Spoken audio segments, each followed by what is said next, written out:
Pasolini, Les terrains, écrit sur le sport, édition Le Temps des Cerises. Pasolini et le cyclisme, la tête de Merckx.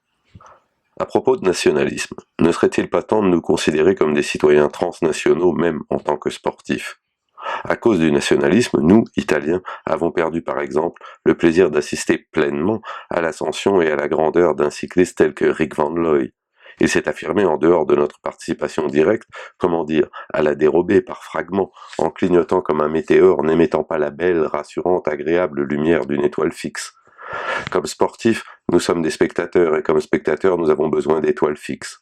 Maintenant, sans aucun doute, dans le ciel du cyclisme est née une nouvelle étoile fixe, Merckx.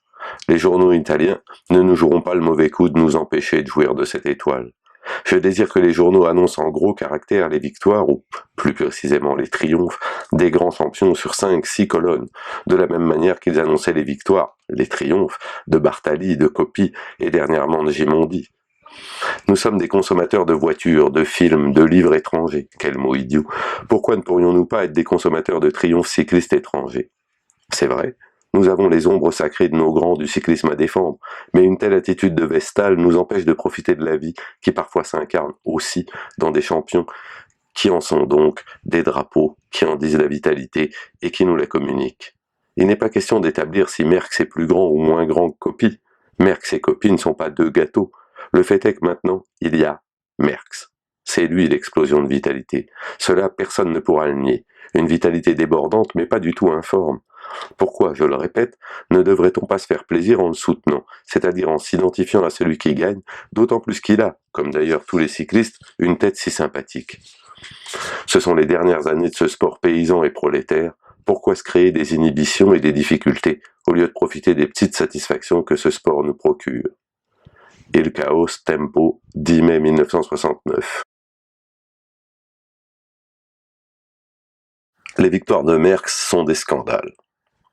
En parlant avec Adorni, lors d'une soporifique retransmission à la télévision de l'un des premiers numéros de Processi alla Tappa, je citais un cycliste d'il y a 20-25 ans, Severino Canavezzi.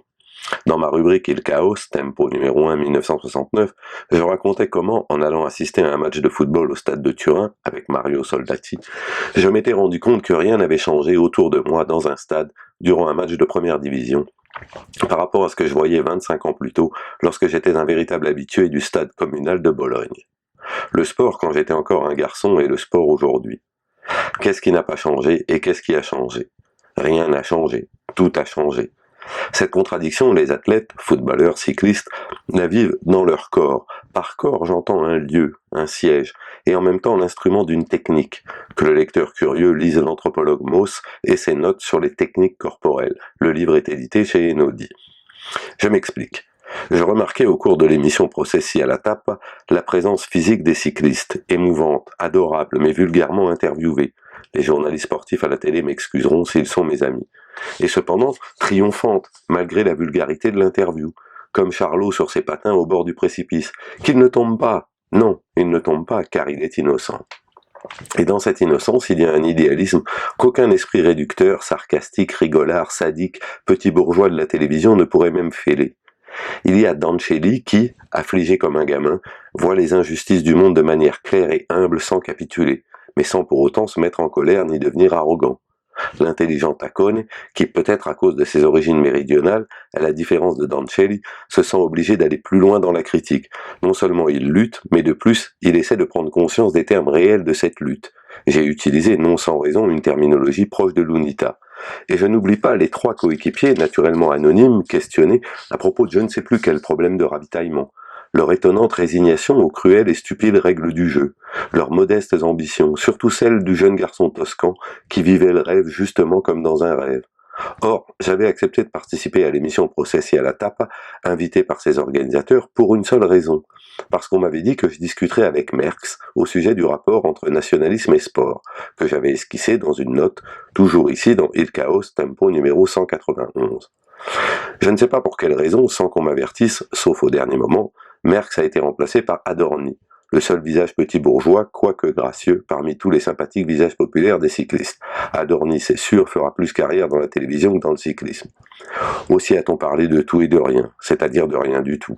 Mais en revanche, à travers cette expérience, j'ai enfin senti ce qui a changé et ce qui n'a pas changé dans le corps d'un athlète par rapport à il y a 25 ans. Le conflit entre réalité et irréalité s'y est radicalisé.